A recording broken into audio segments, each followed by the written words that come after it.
Hello，大家好，今天是3月12号，美股盘前行情快报，我是阿哲，我们又再次见面了。昨天市场公布了2月 CPI 数据，完全符合预期，但美股却只能勉强收涨。现在的市场交易主线完全不再是通胀数据本身，而是油价的冲击。从技术面也可以发现，这里存在高点变盘的可能，反弹至今，美股开始小心。不过在这种环境下，存储概念股却集体上涨，美光上涨了 4%， 闪迪上涨 6%， 难道震荡行情后还有上涨空间吗？接下来美光怎么操作？同时英伟达最近也出现了反弹行情，这会不会是最后的回光返照呢？我们看到今天的行情图版。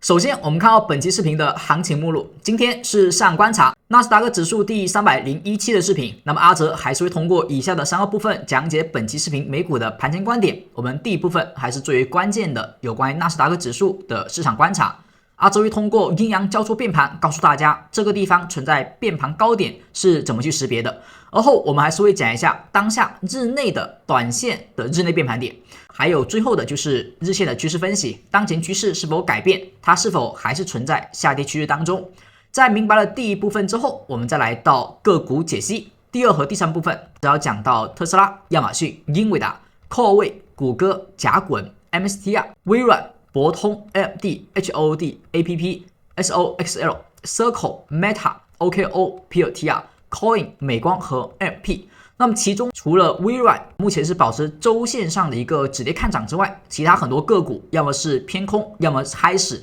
又要有转空的迹象。今天我们依旧会再次的去分析那么以上的个股标的，那希望对您还是能够产生帮助。如果您是一位新同学，首次观看阿哲视频，来到阿哲频道，那么阿哲有一个温馨提醒需要告诉大家，您会发现我们目录当中的标的还有内容是比较多的，所以视频时长一般来讲会偏长一些。如果您不太适应观看一个长视频，亦或者是不是每一部分内容您都感兴趣，那么阿哲也标记好了时间轴，您可以在时间轴当中找到对应的内容，可以跳转去观看，希望它可以帮助到您。当然阿哲唯一的建议是，第一部分一般是不要跳过的，因为指数方向是最关键最核心的要点。在当下的市场，你应该也很容易发现，最近它其实不太好去做多，因为指数目前处于下跌，而指数只有后续转为上涨趋势，你去做多才更加容易赚到钱。所以当前的市场，阿哲可以笃定的是，大部分散户已经能够，而在这种指数环境下，阿哲可以很笃定告诉大家，目前的散户要赚钱是比较困难的，特别还在坚持做多的同学，甚至是满仓做多至今的同学，所以指数环境一定要特别去关注好，一旦不对，记得及时减仓，或者说高抛获利兑现。那么当下我们来看到第一部分，阴阳交错的变盘识别术，如何通过 K 线颜色就能够发现市场要变盘了。这个方法老同学应该知道，如果您是老同学，确实听了很多次了，也会了，可以跳过。新同学第一次来的一定要认真学好，它是一个很不错，阿哲经常会用到的识别高低点的方法。我们目前所看的是纳斯达克指数的日线图表，那么图表当中有一些标记，黄色的标记，它其实就是这个阴阳交错变盘产生的一个位置，你会发现效果还是蛮不错的。它产生的地方就意味着容易产生高点变盘或低点变盘，阿哲一般会把它用在日线的高低点识别当中。那么当下它又出现了这个黄色的标记，像一个小太阳一样。那么这个标记出现时，说明这个地方将容易发生高点变盘或低点变盘。我们先不说这里是高点还是低点的可能性，而是先学会怎么去识别。其实这个方案很简单，就是只要市场产生了一个动作，就是它的颜色的转变，你就有可能会发现它产生变盘的可能性。我们先来看到这里，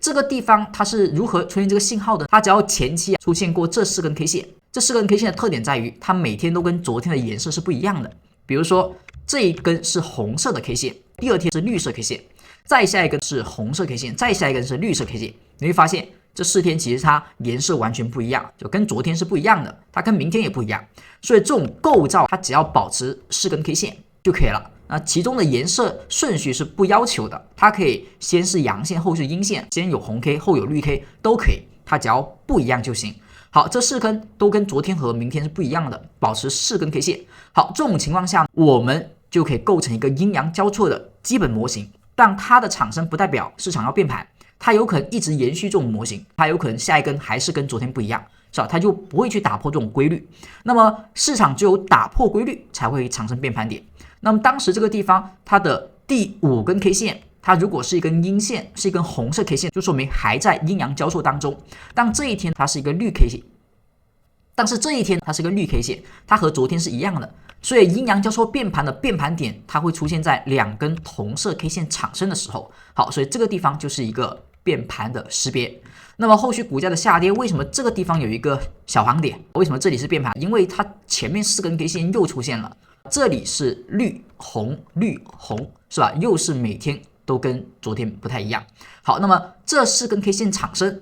都是不一样的颜色，异色的。后续它要怎么样去变盘？它是不是要得出现再次的同色 K 线，就打破这种交错的规律？那么交错规律打破的这根 K 线本应该是一根绿 K， 却是红 K， 所以它就是一个变盘点。所以价格你用这个阴阳交错，你可以识别到这里它是一个变盘，那么这里是一个变盘点。那么这种变盘的信号，我怎么去知道它更大概率是往上变盘还是往下变盘？它更容易是高点还是低点？它有很多的识别的一个方案，最好你能够结合起来用，会更加高概率一点。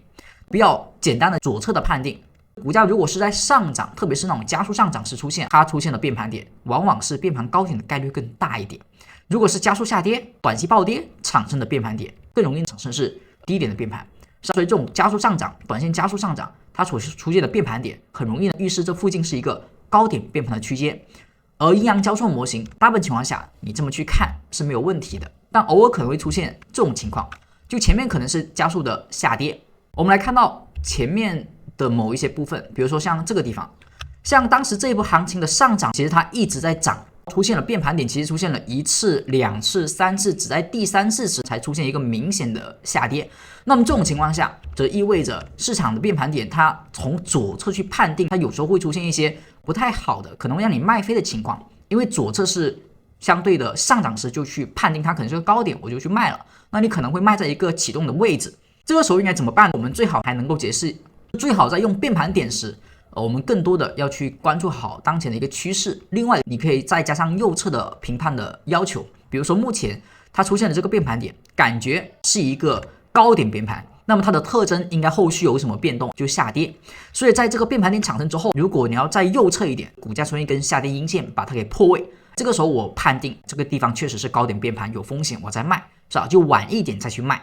好，这个地方也是一个变盘点。好，我不想左侧直接去高抛，我想更稳健一点。好，那我就把这根 K 线的范围圈起来。后续当有一根阴线把它跌破时，我再确认这里确实是一个左侧高点，少再去卖出相对偏右一点也行。好像这根 K 线我就把它圈起来，价格后续确实出现了不断的高开低走、高开低走阴线，那我是不是应该在这里去高抛之前的获利筹码？所以这个地方右侧去评判一个变盘点，它会更加准确一点，但有时候会卖得晚一些，是吧？偶尔可能会出现变盘高点，你一不卖，直接第2天暴跌，是吧？这种也有可能。所以左侧和右侧一般我们会搭配起来用。左侧出现变盘点，我可以先减仓，等待右侧出现确认信号，再减仓，再卖出也可以。而后我们来看到现在的一个行情走势，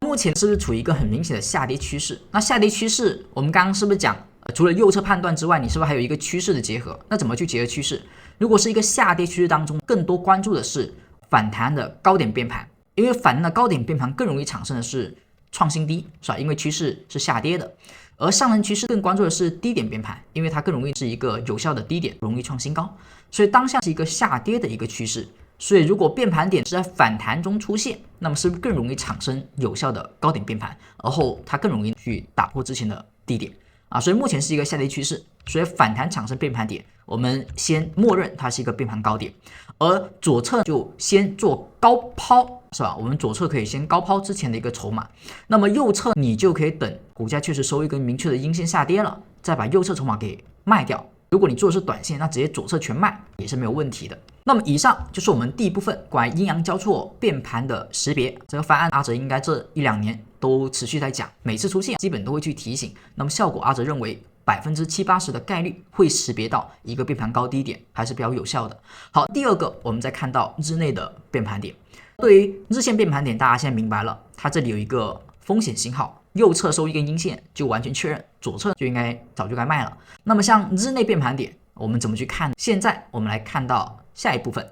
所谓的日内变盘点，跟阿哲在日线上是一样的。阿哲认为日内15分钟图表当中容易产生高低点的地方，它的波动的频率出现概率会更大一点，可能对于一些短线交易者，对于日内分时比较重要去优化买卖点的一个朋友，应该会比较大的帮助。好，我每天会在盘前广播当中，阿哲都会去写出来给大家去分享。您只要是订阅粉丝同学或财神朋友，应该都有看过阿哲的盘前广播。那么像我们在3月10号写到的盘前广播的变盘点有3个，是9点45、11点15和2点15，这是阿哲这边的香港时间，大家记得换算一下美东时间。好，所以9点15、11点15和2点15都是高点附近，是吧？变盘高点附近，一波上涨之后见到高点，一波上涨之后见到高点，一波上涨之后见到了高点。好，那么3月11号，也就是说是昨天有2个变盘点，一个呢是10点半，一个呢是2点半。价格走势在上涨时10点半又是一个变盘高点附近，股价后续下跌，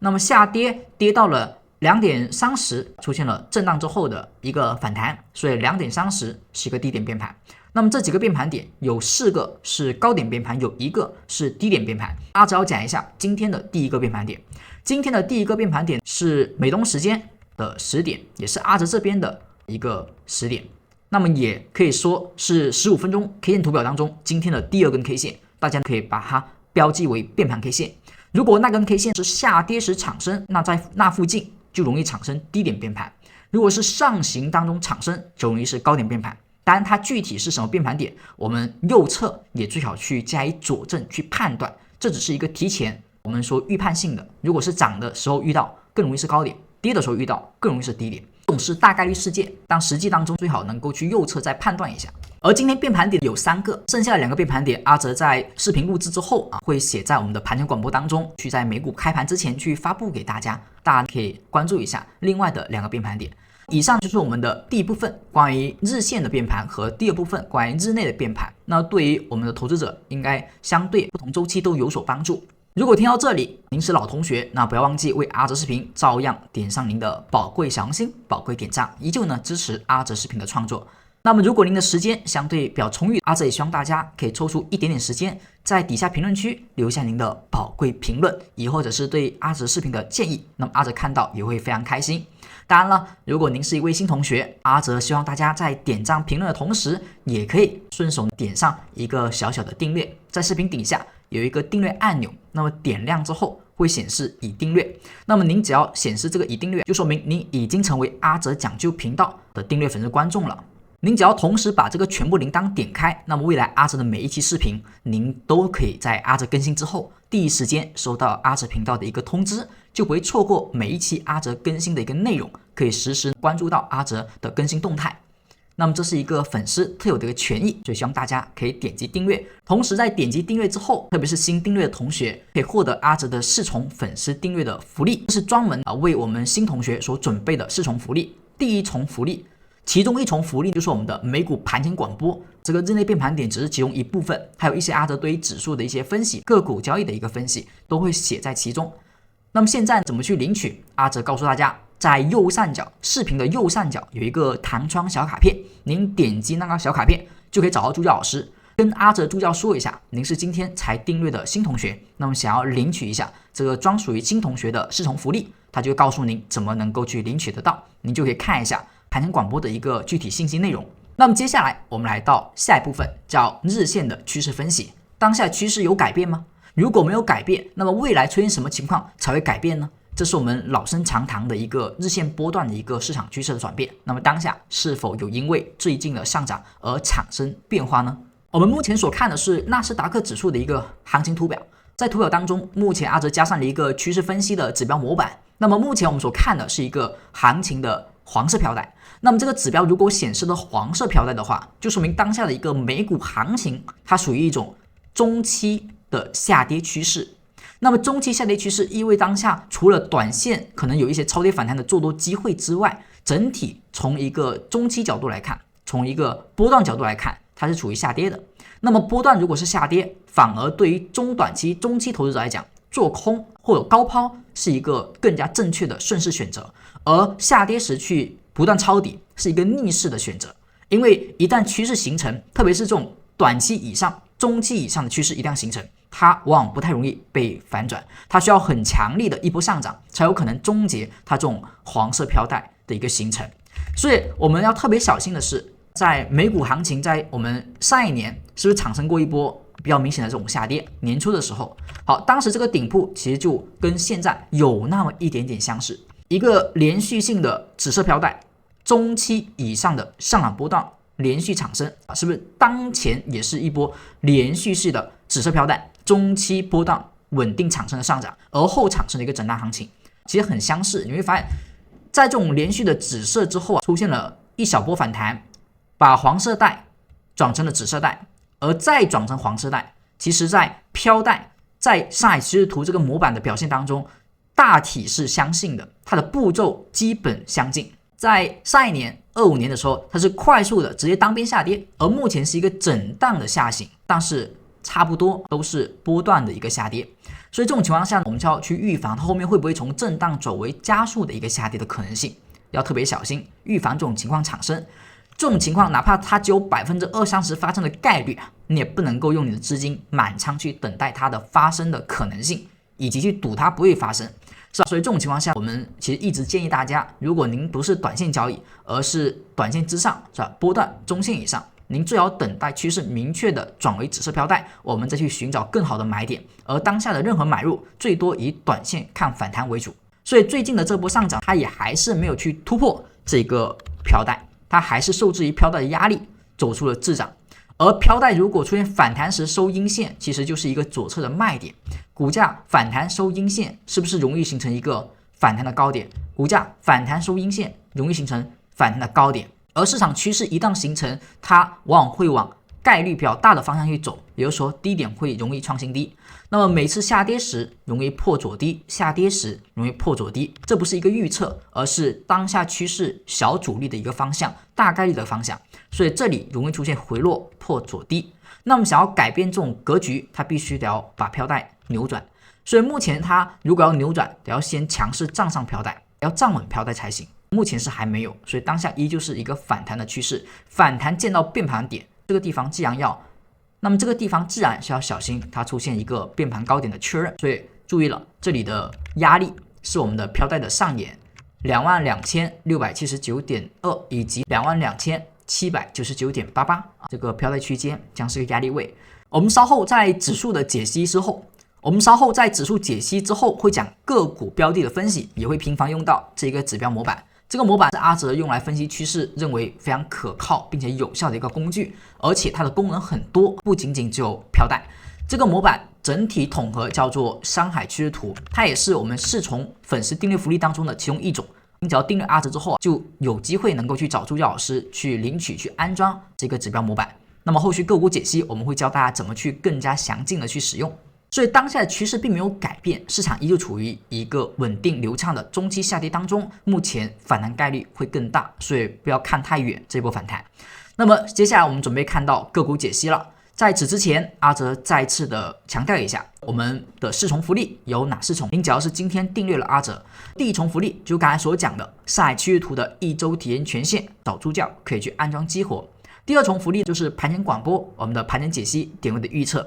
第3重福利是美股期权，这个期权实战课每周会有5节课程，因为订阅粉丝同学是属于外部学员，阿哲会有2节体验课程进行赠送，你免费就能够学到我们实战的期权课。这个期权实战课会在香港时间周2和周4这2天的晚上9点到10点去开课，其中有半个小时是在盘中进行教学。而第4重福利，我们在盘后的复盘课程。一般我们会在盘后香港时间周2到周5早上10点去进行开播，这个课程也是内部课程，不会公开在频道去讲，所有内容也不会对外去分享，所以只有订阅粉丝同学才能够参与到我们的美股期权实战的盘中课，以及进阶的技术分析盘后的复盘课程。那么像我们本周的一个复盘内容，我们讲的主题是股价转折低位买入的秘密，这是我们本周的课表。如果您是今天才听到阿哲的视频，才看到阿哲，才订阅阿哲，那么可能本周课程错过比较多，没有关系，您可以把本周的课程去领取回放收听，而后参与下一周的课程内容。所以这4重福利，大家在订阅阿哲之后可以找助教去领取。现在同样可以看到弹窗现在同样可以看到右上角弹窗的小卡片，点击您视频的右上角就可以找到助教老师，而后领取这4重福利。同时，你也可以在视频底下的评论区，阿哲有发过一个置顶评论，您在置顶评论当中也可以找到助教老师的联系方式，点击链接找到他，就可以领取这4重订阅福利了。但前提您必须得要是订阅了阿哲啊，如果没有订阅的，记得先点击订阅，再找助教领取。那么接下来我们再讲到有关个股方面。那么个股第一只标的，我们来看到特斯拉。特斯拉的目前走势是不太好的，因为它对一个破位的支撑产生了一个反抽确认压力有效的行为。像之前对一个支撑位的有效确认，股价打下来有一个什么动作？有一个长下影线，有一个反弹。现在是对于这一个破位的趋势线产生了下跌之后往上冲，但是站不回去，而是出现上影线，所以这个地方确认是一个压力的有效。假如在接下来的1-2个交易日当中，它不能够去顺势而上，那么就代表这个地方的压力确实是有效。当时有人在这里去进行做空，或者说高抛，往下去看，它则容易去打左边低点。只要保持这动作，那么说明之前这一个地方，它确实是已经转为做空者的一个关键的防守位置。而市场走到这里，它整体的格局还是保持强势的一个下跌趋势波段，所以左侧来看也是比较大的风险，右侧已经很难产生比较好的一个买点了，所以当下特斯拉格局上有点变差，也是我们上期所讲的趋势有所破坏，当前这里不太好，反弹之后也只能看反弹，反弹如果很弱，是吧？连这一个 A、B 浪的上涨都无法达成，而是走震荡的话，那就更弱了，后面的西段下跌可能空间不小。所以目前对于多头的狼入虎，也是我们所想要的 B 段的一个反弹浪，那么它得要站上这个压力位才行。接下来我们看一下上海趋势图中的表现。那目前我们所看的是特斯拉的一个日线图表当中，上海趋势图它的表现是不是长时间的一个黄色飘带？所以它这里目前表示的是中期波段是稳定的下跌，每次碰飘带容易收阴，小心回落再新低。是吧？碰飘带收阴回落再新低，碰飘带收阴回落容易再次打新低，目前保持这个节奏。所以当前冲到飘带，目前有长上影线。而后龙门线目前不算有效的一个跌破，但是如果这里再收一个强势的顶分型或下跌明显的阴线，它这里就可以确认龙门线被跌破了。所以当下这里有一个强势的空间区域是飘带和这个中长线支撑龙门线白色线的共振压力。所以看一下这个区间，龙门线是 404.945， 它是一个重要中长线的撑压转换位。而后游龙伏虎是飘带的上下沿 403.52、409.836， 这个区间将密集共振，市场只有在这里出现快速强势的涨上，而后股价回踩不破，才能够确认一个 B 浪可能由此而生，否则这个地方可能还是延续 A 浪的下跌， B 浪可能在这里还没有产生。主要关注这里，如果相对求稳保守的，可以继续等什么？等股价的突破，而后转指示带，再去寻找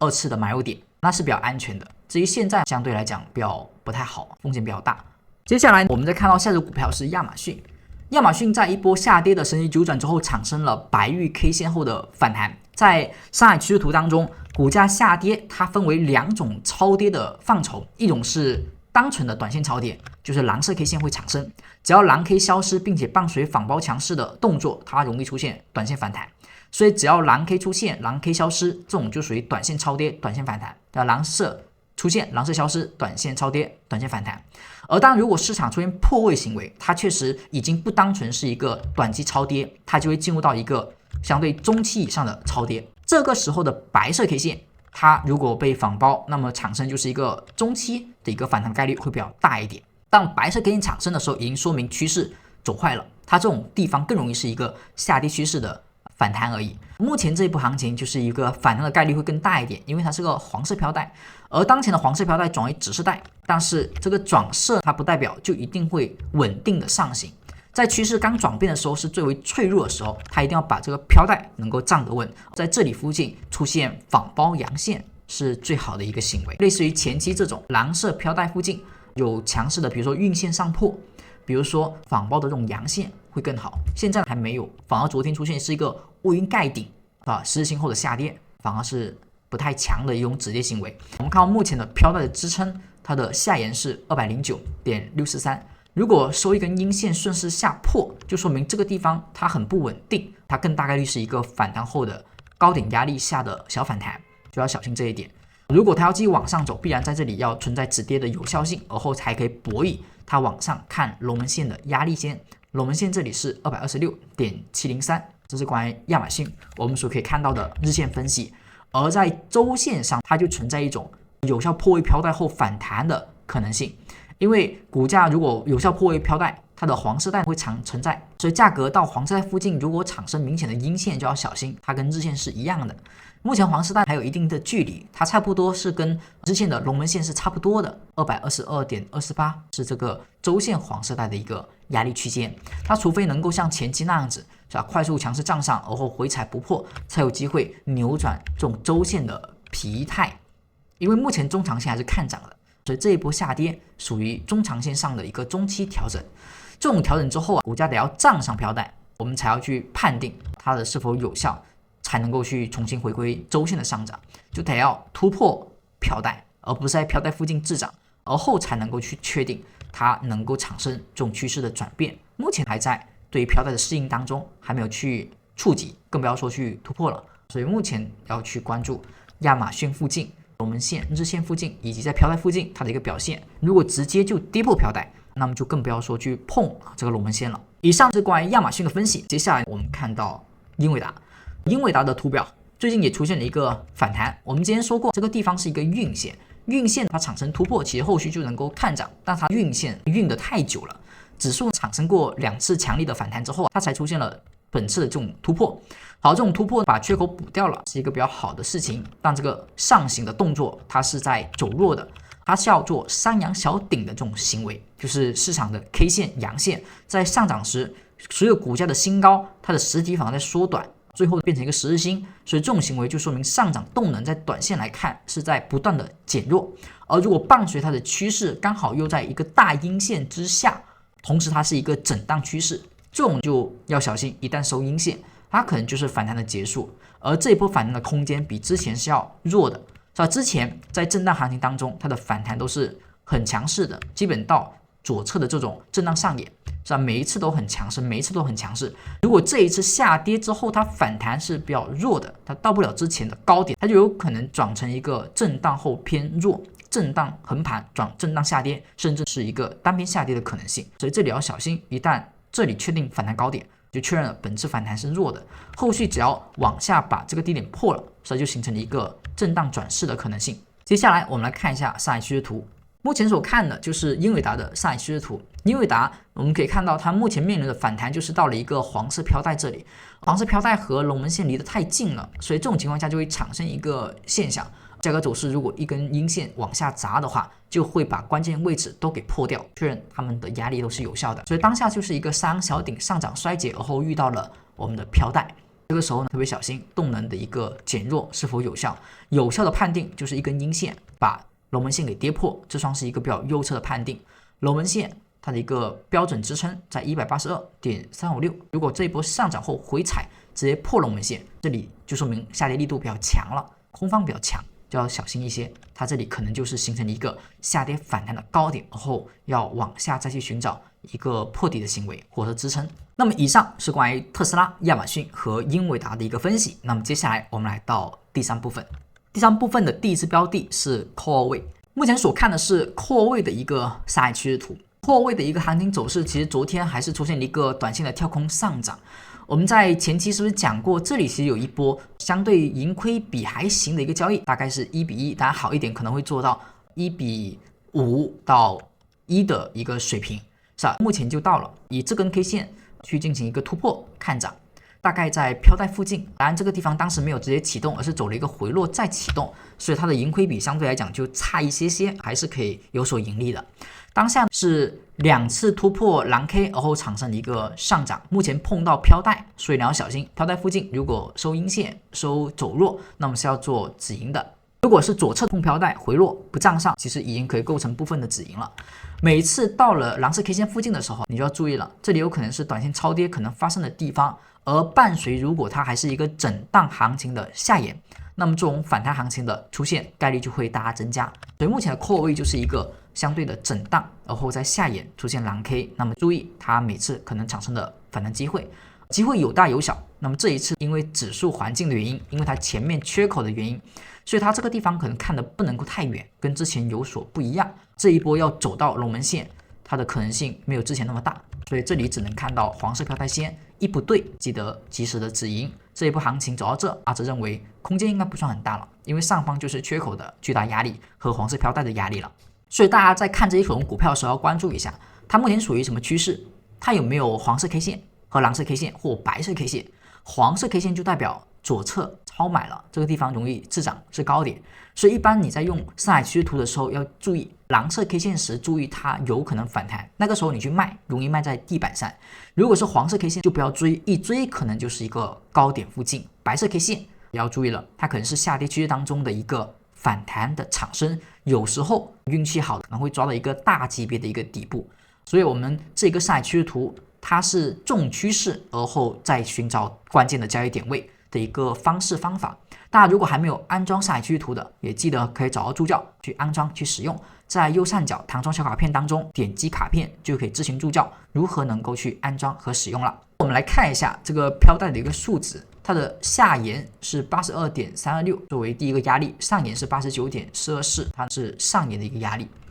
下一只股票我们再看到谷歌就稳固的爬行在一个黄色飘带附近，所以这个地方是一个什么动作？它是一个空方趋势，空方趋势就容易打低点而不容易有高点，所以一般来讲出现这种稳固的趋势行情，它的压力一个是飘带，一个是左高，我们可以认为它越靠近左高，它的风险会越大，因为趋势下跌正常情况下不容易有新高，所以越往新高越容易小空间而后临近压力，所以当前就是一根长阳线而后不断的靠近飘带的压力和左高，这种地方就要特别小心一些，它对于反弹来讲不是一个特别好的买点，因为一根长阳之后空间就变少了很多，还不如等待相对的右侧突破后的回踩去找更大的空间。所以当下这里越是涨越容易可能压缩空间，它的买点就越一般，所以谷歌当前来讲就还是一个黄色飘带的下跌趋势，上涨以反弹为主。在周线上它是有一个蓝色 K 线的止跌，但这个止跌行为必须要是周线收盘，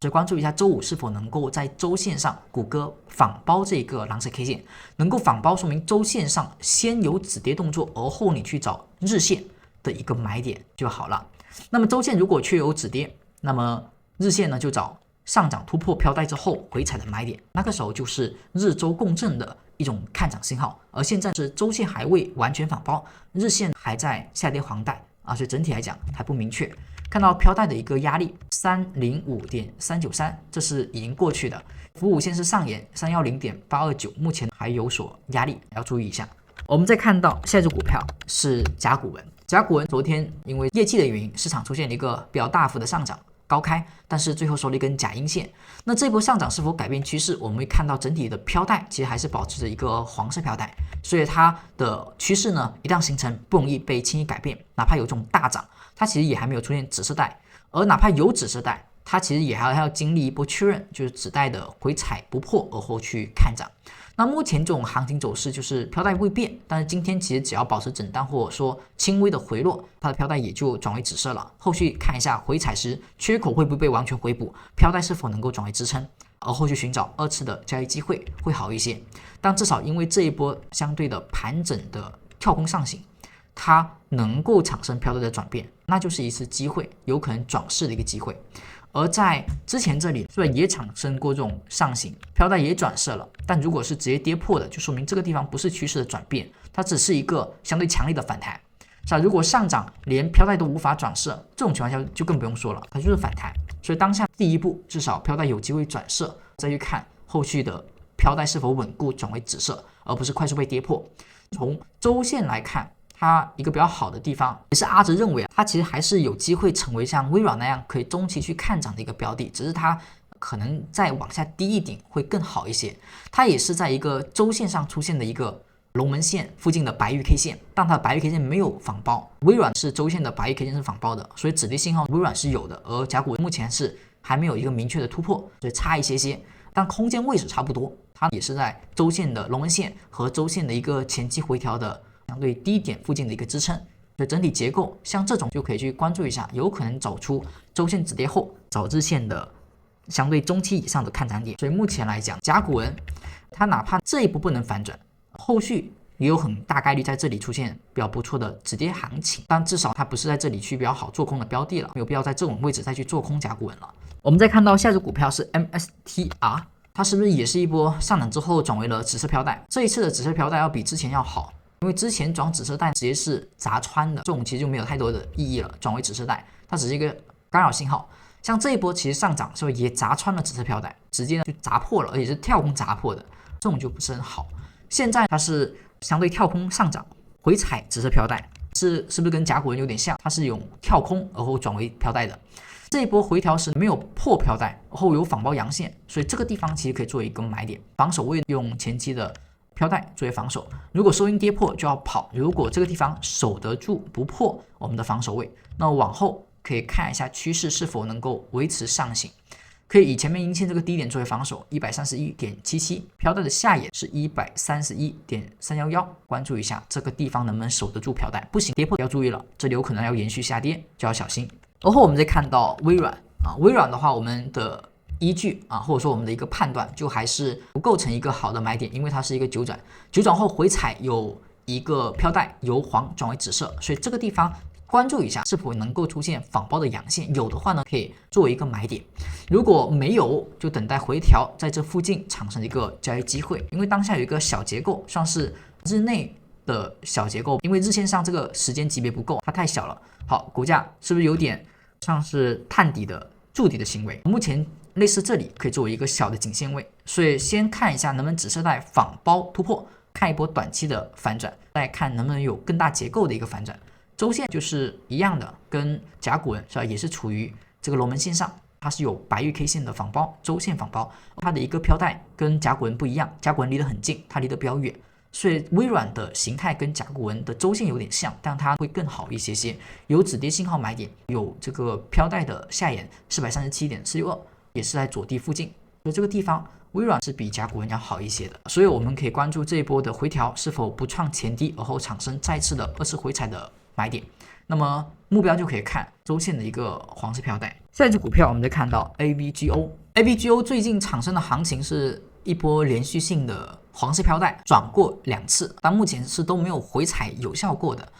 飘带的反转它要有一个有效的回踩，如果它在刚开始就比较弱的飘带的时候，比较窄的时候就出现反复的跌破，一般这种就不是代表趋势的一个转势了，连中短期转势都不是。当下出现了连续的阳线，这里有连阳，连阳是好的，连阳出现了7连阳，价格走势这个地方可以认为是一个比较稳固的低位低点，而后它一个强势阳线站上了一个飘带还有龙门线，所以这里是扭转了之前不太好的一个形象。那目前走上来之后，我们需要它的是不要破飘带，所以当前往回走，目前是神奇九转当中的第5转，我们希望它能够延续九转，那么就更好了。有7连阳，再有神奇九转的上涨，那么这个地方它的底部可能性就会大大增加。所以我们这里要求股价回落，不要出现破飘带或者说破龙门线 333.577 的这种行为，而后能够再次强势上涨，能够延续九转就更好。那今天想要延续九转的第6根 K 线，就要跟前面的第4根比，比如说今天只要收盘价在2号 K 线收盘价之上，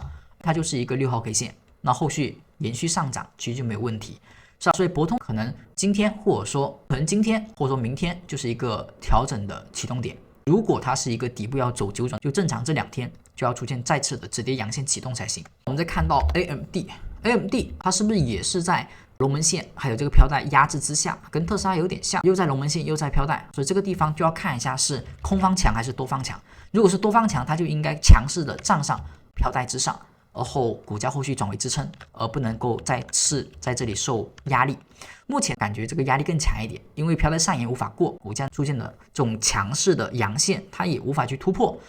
价格走势要小心的是，这里如果再出现比较明显的阴线破飘带破龙门线，它就还是偏空，所以这种地方是属于中期的转折点，是选择构筑一个底部，还是说选择顺势做中期下跌的准备？我们看到飘带的一个区间是200.852和205.695，关注这个区间范围。从周线来看，它就离龙门线还有点远，看一下周线它是否能够有这种蓝色 K 线的仿包成功，如果有，就关注后面能不能站上这个黄色飘带，可以的就说明这个动作它能够告诉我们，它这里至少不会出现往龙门线继续的这种下行靠近，所以看一下本周是否能够仿包，如果能仿包，再找日线的转折买点啊，转为飘带止蝕后回踩的买点会更好。而后我们再看到下只股票是 HOD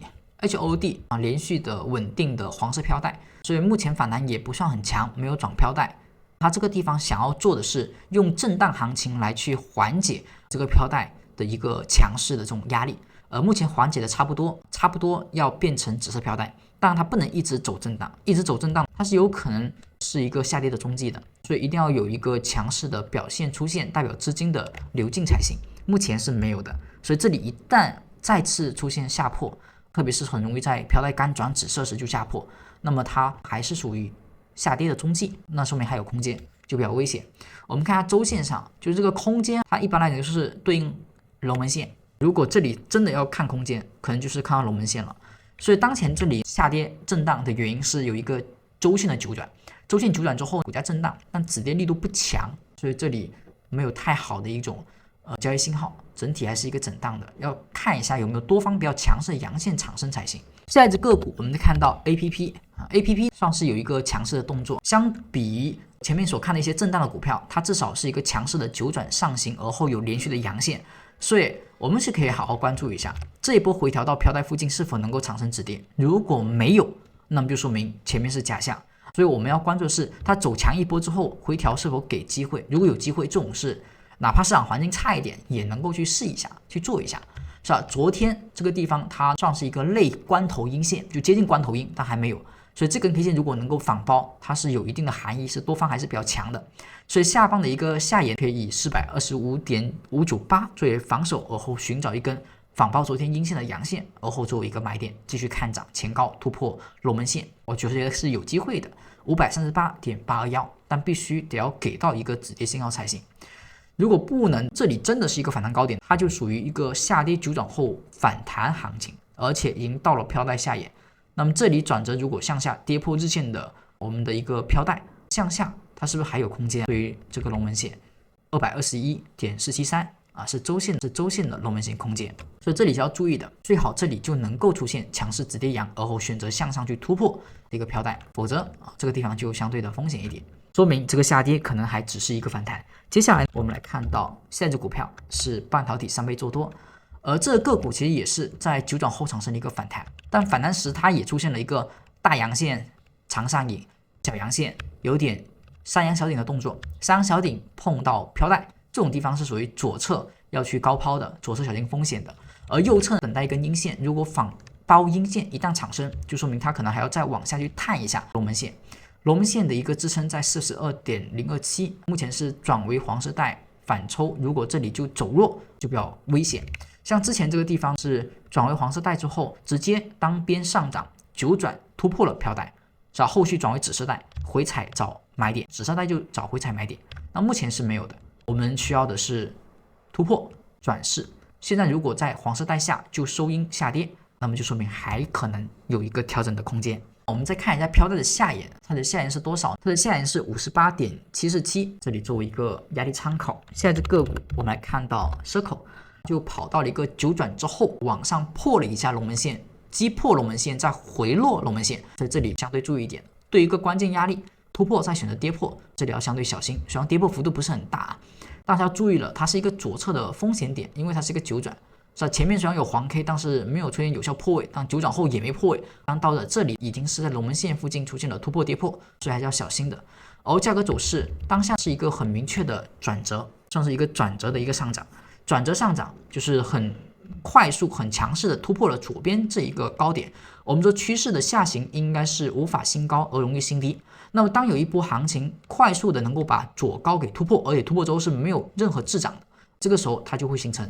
支撑，形成一个强势的反转的一个动作，那么后续股价回落在这附近将是一个寻找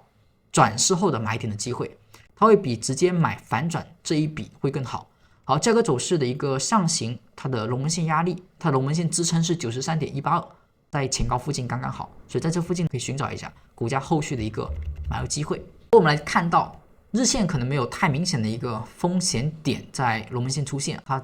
在周线上是不一样的，周线上有一个黄色 K 线形成了，所以这里相对要注意一些。我们再来看到下一只股票是 Meta 在飘带附近形成不断的十日星，这是一个要注意的点。十日星产生，而后加压力位附近2根十日星了。如果今天收一个阴线下跌，是吧？就说明这个十日星后的方向是选择向下的，同时它也是一个周线上的下跌反弹动作，而且下跌反弹是确认了阴线这个反弹高点的。所以当下来讲，它的整体结构没有走出明确的反转之前，它这种震荡后还是容易选择向下，就要小心一下。它的飘带压力是650.258，653.911是飘带的上下沿。下一只个股再看到 OKO 相对纯粹的一个下跌趋势很强劲，目前的上涨没有破过飘带，所以它的趋势肯定是下跌为主的。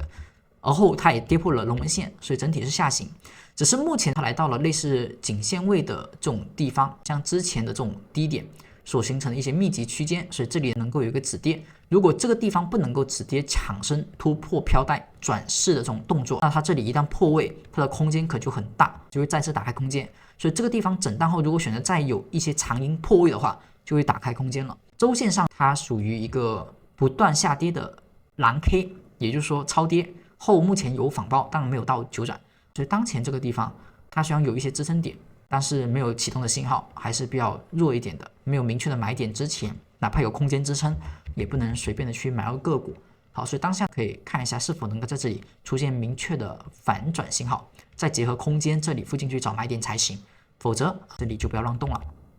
后面我们再看到 PLTR 也是同样出现了一个上涨黄色 K 线走回落，回落时当下出现了一个逃跑小人。逃跑小人在回调时出现有一个使用技巧，如果能够快速的把这个小人给吃掉，一般可以作为回调的一个买点。所以这里看一下 PLTR， 还有一些股票，刚才看到有这个小人出现的时候，可以看一下有没有在这种2-3天就能够反包吃掉的，那一般可以作为回调的一个买点存在。否则往下继续看上海趋势图的一个蓝 K 的一个飘带的支撑，一个是 144.808， 一个是下沿 138.383，这附近找回调止跌买点去看涨。当然这个地方看涨也就只能先看个小波段，因为它整体还是一个强力的跌破龙门线有效，所以股价往上哪怕是这么走，大概率龙门线应该是反弹的目标位附近，所以目标不算很多。周线来看，它是不是也是一个9转下跌反弹到了飘带附近，所以离龙门线的空间周线上也还是比较远的，所以要谨防它只是一个反弹。一旦它构成的只是一个反弹，目前这一波是吧，它整体还是低点降低高点降低，整体来讲还是一个下跌的一个趋势结构当中，就要注意一点。除非这一波回调给了买点能够过飘带，而后飘带过了之后它还不会跌破，是吧，那就有机会。现在还比较早，还比较远。后面我们再看到 Coin，Coin 其实也是黄色带出现，一直黄 K 出现，但一直没有跌破，缺口没有回补，比 MSTR 还强一些了。这个缺口不补就比 MSTR 强， MSTR 那个缺口直接就补掉了，所以它底下有一个缺口，目前有2个缺口，所以这2个缺口不补，它其实会比 MSTR 可能后续更加合适去看多。当下可以做一波看一波，目前是在紫色带上震荡，是一个好的现象，用震荡代替了下跌，所以缺口不补，等待再次的仿包，而后去看涨。它是不是也是个逃跑小人？所以快速短线仿包这根 K 线就可以继续的看什么？看上涨。那么它的空间我们可以看到，龙门线肯定是最远的了。看到周线，周线如果这里真的能够震荡后再启动，正常应该能够去看263.42和中轴线236.989。263.42看一下日线是在哪个地方？263.42差不多在我们的一个龙门线往下一点点，就左边高点这里，是吧？刚好也是一波下跌趋势行情反弹可以去关注的点。所以这里如果能够有一根启动阳线，那么 Coin 是不是可以看一波短线的行情？是吧？认为还是有机会的。它目前2个缺口表现还是比较强势的，比 MSTR 开始走强。下一只个股我们再看到美光。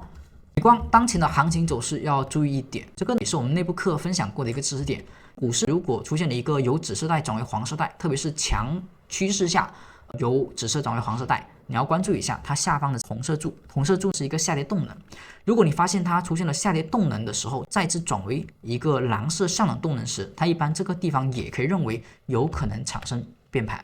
如果是一个强势的紫色飘带，而后出现了下跌时，它出现了首个红色的下跌动能，这个地方它容易是一个低点变盘。反过来，黄色飘带出现了首个蓝色动能，容易是个高点变盘。那么怎么去确认它的低点直接被跌破，以及像之前这里这个红色动能直接被仿包突破，这种地方和这种地方容易出现相同的境遇，所以这里会不会是高点变盘？注意今天是否能有仿包阴线产生，如果有，这里比较大的一个风险。如果这根 K 线出现之后股价还能够延续上涨，那就有机会转为指示带，股价后续等仿包加仓就行。所以当前来到了一个关键点，不管是闪迪还是美光，那么这一天都有存在首根红色柱后的蓝色柱，所以这里有机会是高点变盘。确认点是右侧收阴跌破，那么小心后续的回落。当前这里也是一个三阳小顶到黄色飘带附近，所以股价目前还是一个震荡区间，三阳小顶、黄色飘带底下是高点变盘，小心它的变盘下跌。左侧已经应该高抛，右侧等收阴跌破再确认。我们再看到下只股票是 MP， 它当前还是在这个黄色 K 线的压力附近区间在震荡，它也是一个运线，运了很长时间，所以当前这里就是一个大压力。如果龙门线和运线上沿能够被突破，那么这里才能够往上再看高一线，看到左阴的高点压力。如果这个地方就是反抽无法过压力，而是往下回落跌破飘带，那么方向就还是要往下去看。所以黄 K 的高点作为关注点 63.9， 飘带的下沿作为关注点 59.039， 当然这里呢也可以直接看它的下沿，运线的下沿就是 57.192。那么以上就是3月12号美股盘前行情快报，希望对您能够有所帮助。那么更多精彩内容我们下期再见，拜拜。